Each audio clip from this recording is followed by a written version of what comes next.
Thoughts and action में आपका स्वागत है। साल 2008 में आई हमारी अच्छी मूवी है डेफिएंस। ये मूवी वॉर और सर्वाइवल की बिल्कुल ट्रू स्टोरी पे बेस्ड है, जो कहानी है ब्यूल्स्की ब्रदर्स के बारे में, जिन भाइयों ने सेकेंड वर्ल्ड वॉर के दौरान नाजी जर्मनी के सोल्जर से उन ज्यूज को बचाया था जो कॉन्सेंट्रेशन कैंप्स और गेस्टापो सोल्जर से बच के निकल गए थे। और ये सभी ज्यूज सालों तक बेलारूस के जंगलों में छुप के रहे हैं, जिन्होंने हथियार उठा के जर्मन सोल्जर्स का मुकाबला भी किया था। तो चलिए चलते हैं सीधे अपने अच्छी स्टोरी की तरफ। और अगर आपको इस तरह का कंटेंट पसंद है तो प्लीज ये चैनल अभी सब्सक्राइब कर लीजिए। तो कहानी की शुरुआत में हम एडोल्फ हिटलर को नाजी सैल्यूट करते हुए देखते हैं। ये साल है 1941 और हिटलर की जर्मन फोर्सेस ने बेलारूस पे कब्जा कर लिया है और सारे यूरोप की तरह यहाँ भी जर्मनी के सोल्जर्स यहूदी यानी जू लोगों को ढूंढ ढूंढ के मार रहे हैं। जर्मन गेस्टापो और एसएस स्क्वाड के सोल्जर्स हजारों जूस को कुछ ही दिन में मार डालते हैं और हम देखते हैं कि सोल्जर्स जूस को अपने बच्चों से अलग करके एक ट्रक में भर रहे हैं। इस तबाही के मंजर को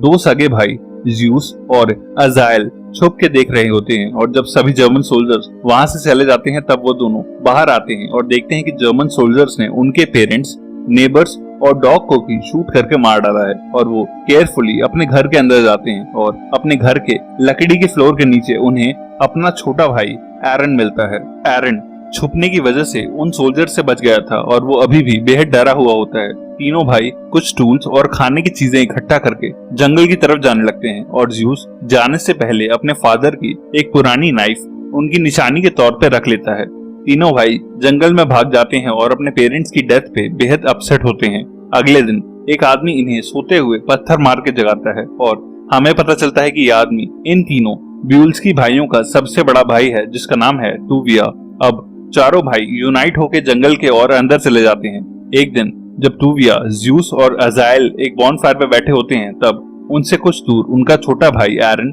लकड़ियां इकट्ठी कर रहा होता है, जब उसे एक मास ग्रेव के पास कुछ ज्यूस रोते हुए मिलते हैं जो उन्हीं की तरह नाजी सोल्जर से बच के जंगलों में छुपे हैं। उनमें से एक आदमी की बेटी बेहद बीमार होती है और एरन उन्हें लेके अपने भाइयों की बॉनफायर की तरफ आ जाता है। अजाइल और टूविया उनकी हेल्प करने लगते हैं, पर ज्यूस टूविया को पास बुला के कहता है कि हमारे पास अपने खाने के लिए भी कुछ नहीं है, फिर हम इन सब लोगों को क्या खिलाएंगे। जिसपे टूविया शहर जाके एक नॉन ज्यूविश फार्मर कोस्टिक से कुछ खाना लाने का सजेस्ट करता है, जो उनका एक पुराना फैमिली फ्रेंड होता है। जंगल से उसके घर पहुंचने तक रात हो जाती है और कोस्टिक टूविया को कुछ खाना और 4 बुलेट्स के साथ अपनी पिस्टल देता है। तभी वहाँ नाजी सोल्जर्स आ जाते हैं और कोस्टिक टूविया को अपनी ट्री हाउस में छिपने के लिए कहता है, जहाँ उसने कुछ और ज्यूस को भी छिपाया होता है। ट्री हाउस से टूविया एक सोल्जर और उसके बेटों को कोस्टिक से बात करते हुए सुनता है और उससे पता चलता है कि उन्होंने ही उसके पेरेंट्स को मारा था। उनके जाने के बाद टूविया बाहर आता है और कोस्टिक को उसकी और सभी जूस की हेल्प करने के लिए थैंक्स कहता है और ट्री हाउस वाले उन सभी जूस को अपने साथ लेके जंगल वापस आ जाता है। अगली शाम को टूविया उस नाजी सोल्जर के घर आ जाता है जिसने उसके पेरेंट्स और सभी नेबर्स को मारा था और टूविया उसे और उसके दोनों बेटों को शूट करके मार डालता है। अगले दिन ज्यूस और टूविया देखते हैं कि बचे हुए कई और ज्यूस और उनकी फैमिली उनके कैंप में आने लगे हैं, क्योंकि पूरे बेलारूस में अब ब्यूल्स्की ब्रदर्स फेमस हो चुके हैं जो ज्यूस की हेल्प कर रहे हैं। टूविया सभी ज्यूस के साथ मिलके लकड़ी और पत्तों से कैंप बिल्ड करने लगता है, जब वहाँ 2 और ज्यूस खाना ढूंढते हुए आते हैं। ये दोनों उसी शहर से आए होते हैं जहाँ ज्यूस की बीवी और बेटा होते हैं और वो आदमी ज्यूस को बताता है कि वहाँ के सभी ज्यूस के साथ साथ जर्मन्स ने उसकी बीवी और बच्चे को भी मार दिया है। ज्यूस ये सुन के हारा हुआ फील करता है और रोते हुए गुस्से में एक पेड़ पे अपना सर मारने लगता है, जब टूविया उसे रोकता है और चुप कराता है।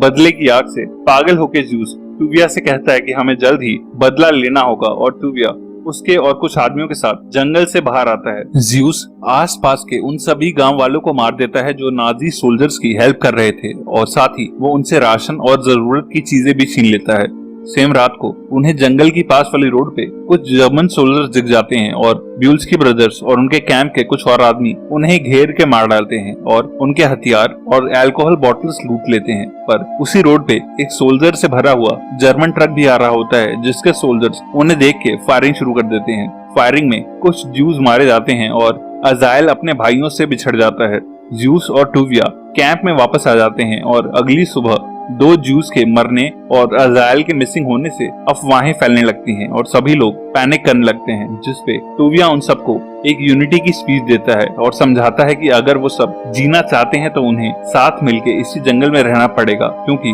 बाहर हर जगह जर्मन्स ज्यूज को हंट करके मार रहे हैं। कैंप में अब लगभग 100 ज्यूज रह रहे होते हैं और टूविया और ज्यूज उनके लिए खाना अरेंज करने जंगल से बाहर आके कौशिक के घर जाते हैं, जहाँ कौशिक की वाइफ से उन्हें पता चलता है कि नाजी सोल्जर्स ने उसे ज्यूज को छुपाने और उनकी हेल्प करने के लिए मार डाला है। वो लोग कौशिक की बॉडी को दफनाते हैं और वहीं उन्हें उसके छुपाए हुए कुछ और ज्यूज में अपना भाई अजायल मिल जाता है, जो यहाँ छुप के बच गया था। हर रोज किसी न किसी शहर से अपनी जान बचा के ज्यूज ब्यूल्स की ब्रदर्स के कैंप में पहुंच रहे होते हैं और एक बार फिर से सबके लिए खाना ढूंढते हुए ज्यूज और कुछ ज्यूज एक मिल्कमैन को लूट लेते हैं, पर वो मिल्कमैन नाजी सोल्जर्स को लेके उनके पीछे जंगलों में आ जाता है और टूविया सभी औरतों और बच्चों को कैंप छोड़ के जंगल में और आगे जाने को बोलता है और वो सारे भाई और बाकी आदमी वहीं रुक के पेड़ों का कवर लेके उन सोल्जर्स पे फायर करते हैं। उन सोल्जर्स को जंगल के रास्तों और वहां लड़ने की कोई नॉलेज नहीं होती और वो ज्यूज का निशाना और उनकी गन फाइट से डर के वहां से वापस लौट जाते हैं। उनके पिछले कैंप की जगह अब रिवील हो गई होती है, इसलिए वो और कई किलोमीटर दूर अपना नया कैंप बनाते हैं।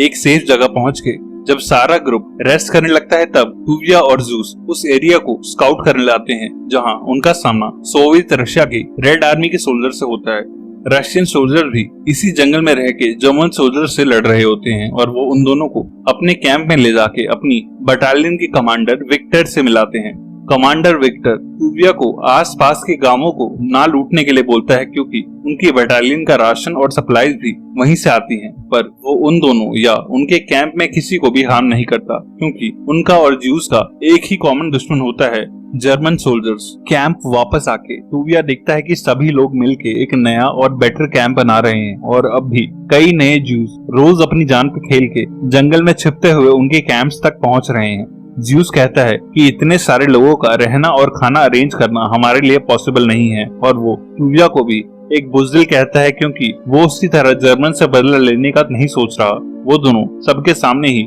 आपस में लड़ने लगते हैं और टूविया एक पत्थर से ज्यूस का चेहरा स्मैश करने वाला होता है, पर अजायल उन पे चीखता है और वो दोनों लड़ाई रोक देते हैं। ज्यूस ये कैंप छोड़ के रशियन सोल्जर्स को ज्वाइन करने का मन बना लेता है और कैंप से कुछ और आदमी भी उसके साथ कमांडर विक्टर को ज्वाइन कर लेते हैं, ताकि वो सब जर्मन से लड़ सकें। ज्यूस के जाने के बाद टूविया और अजायल छुप के शहर के उस एरिया में घुस जाते हैं जहां जर्मन्स ने कई ज्यूस फैमिली को कैद करा होता है, और ये उन लोगों से भी रिक्वेस्ट करते हैं कि वो लोग उनके साथ जंगलों में चलें। कई लोग उनके साथ जाने को मना कर देते हैं, जो फ्यूचर में मारे जाएंगे, पर कई फैमिलीज उनके साथ चल पड़ती हैं और बाउंड्री वॉल में एक होल करके अजायल और टूविया उन लोगों को शहर से बाहर निकाल देते हैं। अगली सुबह शहर से आए सभी ज्यूस कैंप में पहुंचते हैं और कई लोग अपनी फैमिलीज को जिंदा पाके बेहद खुश होते हैं। वहां सभी को अपनी कीमती आइटम्स जैसे पैसे, ज्वेलरी और वॉचेस जमा कराने पड़ते हैं, और एक आदमी उन्हें समझाता है कि इन चीजों के एक्सचेंज में वो लोग कैंप के लिए खाना और मेडिसिन इकट्ठा कर पाएंगे। सभी नए लोगों को अपना प्रोफेशन भी बताना पड़ता है, ताकि उसके अकॉर्डिंग उन्हें काम असाइन किया जा सके। फॉर एग्जाम्पल, एक घड़ी रिपेयर करने वाले आदमी को टूविया फॉल्टी गन का ट्रिगर रिपेयर करने का काम देते हैं। टूविया अपने घोड़े पे चढ़ के सभी नए आए ज्यूस को वेलकम करता है और कहता है कि यहाँ रहने वाले सभी लोगों को काम असाइन किया जाएगा और सभी को बराबर से काम करना पड़ेगा। साथ ही वो सबको समझाता है कि हमें यहाँ बिना एक दूसरे से लड़े यूनिटी से रहना होगा और रशियंस की भी सप्लाईज में हेल्प करनी होगी, क्योंकि वो जंगल के दूसरे साइड से जर्मन से लड़के हमें प्रोटेक्ट कर रहे हैं। और वो सभी को वार्न करता है कि यहाँ किसी प्रेग्नेंट लड़की के लिए जगह नहीं है, क्योंकि जंगल में उनके लिए एक न्यू बॉर्न बच्चे की जरूरतें पूरी करना इम्पॉसिबल है। उधर ज्यूस रशियन सोल्जर्स के साथ जर्मन्स के लिए लैंड माइन्स बिछाना सीखता है और सर्दियां आने तक वो रशियंस के साथ कई सक्सेसफुल अटैक्स को अंजाम देता है और कई नाजी सोल्जर्स को भी मार डालता है। अजायल अपने कैंप में रह रही एक लड़की छाया को प्रपोज करता है और वो दोनों शादी कर लेते हैं, पर जल्द ही सर्दी का मौसम आ जाता है और इतने सारे लोगों का बर्फ में कम खाने के साथ सरवाइव करना मुश्किल होने लगता है। जब खाने की कमी से कैंप में लोग आपस में लड़ने लगते हैं, तब टूविया अपने घोड़े को शूट कर देता है और उसे खा के कैंप के लोग कुछ और दिन गुजारते हैं। लिल्का नाम की एक लेडी टूविया को बेहद पसंद करती है और उसके बीमार होने पे वो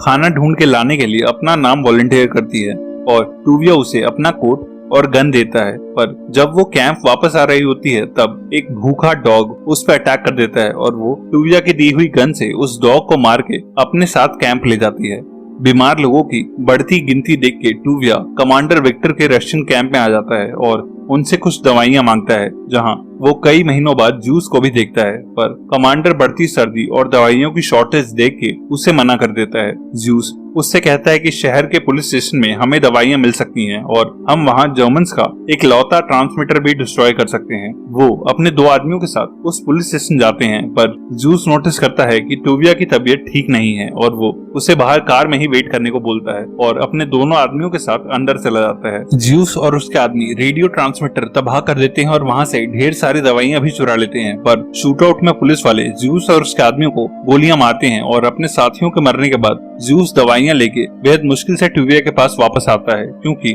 उसे भी एक गोली लगी होती है। जूस अपने घाव से रिकवर करने लगता है और टूविया वापस कैंप में आ जाता है, पर वहां कैंप में अभी भी खाने की कमी होती है और आरकेटी नाम का एक आदमी खाने के लिए सबसे लड़ने लगता है और छाया के साथ भी बदतमीजी करता है, जो देख के अजायल उसे रोकता है और उन दोनों की लड़ाई हो जाती है, पर बीमार टूविया बीच में आके उन्हें रोकता है। अजायल टूविया को बताता है कि आरकेटी और उसके कुछ दोस्त खाना ढूंढ के लाते हैं, पर कैंप के लोगों के साथ शेयर नहीं करते। साथ ही वो कैंप की लड़कियों को भी तंग करता है और वो अफवाहें भी फैला रहा है कि टूविया बीमार और वीक है, जो अब इस कैंप को लीड नहीं कर सकता। उधर जूस भी रशियंस के बिहेवियर से खुश नहीं होता, क्योंकि उन सोल्जर्स ने उसके एक जूस साथी को टॉयलेट यूज करने के लिए पीटा होता है, जिसकी कंप्लेंट वो कमांडर विक्टर से करता है, पर वो नशे में इस बात को हंस के टाल देता है। नेक्स्ट सीन में हम देखते हैं कि आरकेटी की हरकतें बढ़ती ही चली जाती हैं और वो छाया से कैंप के लोगों का सारा खाना अपने और अपने दोस्तों के लिए छीन लेता है। टूविया, जो अभी भी काफी बीमार होता है,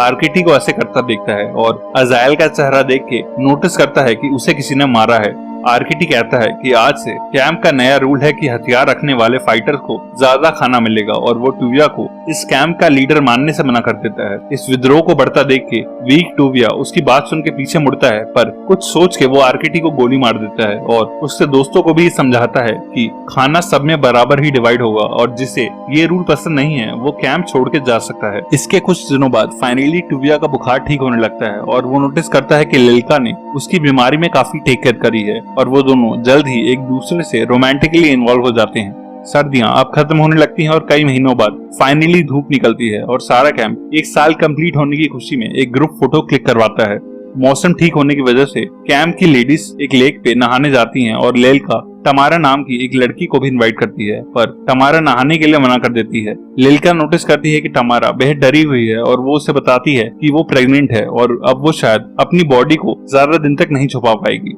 वो लेल्का को बताती है कि शहर से भागते हुए एक जर्मन सोल्जर ने उसका रेप किया था, इसीलिए इस बच्चे का कोई फादर नहीं है और वो उससे रिक्वेस्ट करती है कि ये बात वो टूविया को ना बताए, वरना वो तमारा को इस कैंप से निकाल देगा। कुछ दिनों बाद कैंप की निगरानी करते हुए टूविया को एक बच्चे की रोने की आवाज सुनाई देती है और वो देखता है कि तमारा ने एक बच्चे को जन्म दिया है और उसे बेहद गुस्सा आता है जान के कि किसी ने उनके कैंप का रूल तोड़ा है, पर लेल्का उसे समझाती है कि इसमें तमारा की गलती नहीं है क्योंकि उसका रेप हुआ था। कैंप की रखवाली करते हुए एरन और कुछ जूस एक जर्मन सोल्जर को पकड़ लेते हैं जो एक मैसेज लेके जा रहा होता है। मैसेज पढ़ के टूविया को पता चलता है कि जर्मन्स जंगल को घेरने वाले हैं, क्योंकि उन्हें पता चल चुका है कि कई सारे जूस जंगल में छिपे हुए हैं। रशियंस को भी जर्मन सोल्जर्स के आने की खबर मिल जाती है और वो लोग जंगल छोड़ने की तैयारी करने लगते हैं, पर जूस कमांडर विक्टर से कहता है कि वो उनके साथ कैंप नहीं छोड़ने वाला और वो नोटिस करता है कि एक जर्मन प्लेन जंगल के ऊपर उड़ रहा है। टूविया भी नोटिस करता है कि एक प्लेन उनके ऊपर है जिसने शायद उन्हें लोकेट कर लिया है और वो सभी को कैंप खाली करके दूसरी डायरेक्शन में भागने को कहता है। सभी लोग कैंप छोड़ के भागने लगते हैं, पर तभी जर्मन बॉम्बर प्लेन्स भी वहां आ जाते हैं और जूस को जंगल से बाहर निकालने के लिए उनके ऊपर बॉम्ब गिराने लगते हैं। कई जूस इन बॉम्बिंग्स में मारे जाते हैं और ब्लास्ट के करीब आने से टूविया को सुनाई देना बंद हो जाता है। टूविया सबको रिकलेक्ट करता है और अजायल और कुछ फाइटर्स को यहीं रुक के आगे बढ़ रहे जर्मन सोल्जर्स पे फायर करने को बोलता है ताकि उन्हें वहां से भागने का टाइम मिल सके और वो कैंप के सभी लोगों को लेके वहां से दूर जाने लगता है। अजायल और उसके साथी जर्मन सोल्जर से ज्यादा देर तक लड़ नहीं पाते क्योंकि वो सोल्जर्स गिनती में बेहद ज्यादा होते हैं और अपने साथियों के मरने के बाद अजायल भी टूविया और बाकी कैंप के लोगों की तरफ भागता है। उधर टूविया और बाकी बचे हुए जूस एक डेड एंड पे आके रुक जाते हैं क्योंकि उनके सामने कई किलोमीटर लंबी पानी और कीचड़ से भरी दलदल होती है और अब टूविया की हिम्मत टूट जाती है क्योंकि उनके साथ बेहद सारे औरतें, बूढ़े और बच्चे भी होते हैं जो इसे क्रॉस नहीं कर पाएंगे। तभी पीछे से अजायल उन तक पहुंच जाता है जो कहता है कि जर्मन सोल्जर्स हमारे पीछे हैं और हम यहाँ रुक नहीं सकते, और वो सबको यकीन दिलाता है कि हम ये स्वैम्प पार कर सकते हैं। वो लोग रस्सी और अपनी बेल्ट से खुद को एक दूसरे से बांध लेते हैं और उस दलदल में उतर जाते हैं। कई घंटों के बाद बेहद मुश्किल से सभी जूस उस दलदल से बाहर आके खुली जमीन पे लैंड करते हैं, पर अनफॉर्चुनेटली वहाँ एक नाजी प्लेटून एक पैंजर टैंक के साथ उनका वेट कर रही होती है जो उन पे हमला कर देती है। और क्योंकि उनके पास अब पीछे हटने का कोई ऑप्शन नहीं होता, इसीलिए टूविया सबको कवर लेके लड़ने के लिए कहता है और सभी जूस अपनी बची खुची गोलियां जर्मन सोल्जर्स पे फायर करने लगते हैं। और टूविया अपने एक साथी के साथ पेड़ों में 4 जर्मन सोल्जर को देख लेता है जो जूस की तरफ एक मशीन गन प्लेस कर रहे होते हैं और वो उन्हें मार के उस मशीन गन से खुले मैदान में खड़े कई जर्मन को मार डालता है। पर अब तक टैंक ड्राइवर को भी पेड़ों के बीच में टूविया की लोकेशन मिल चुकी होती है और टैंक उन पे फायर करता है। टूविया का वो साथी एक ग्रेनेड लेके उस टैंक की तरफ भागता है, पर ग्रेनेड फेंकने से पहले ही वो गोलियां लगने से मारा जाता है। अब टूविया पेड़ों के बीच में बिल्कुल अकेला होता है और सभी जर्मन्स उस पे फायर करने लगते हैं, पर तभी जंगल के दूसरी साइड से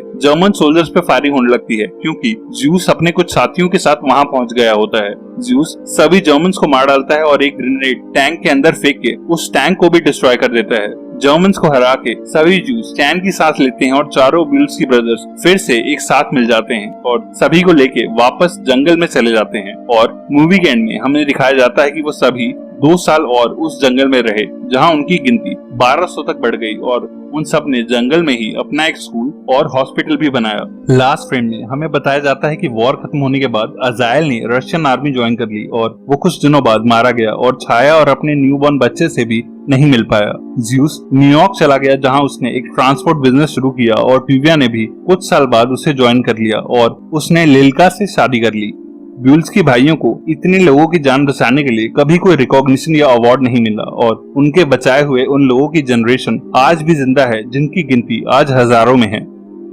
एक और ऐसी ही ट्रू स्टोरी के लिए लेफ्ट या राइट में दिख रही वीडियो पे क्लिक करना। तब तक के लिए stay safe and keep watching thoughts in action.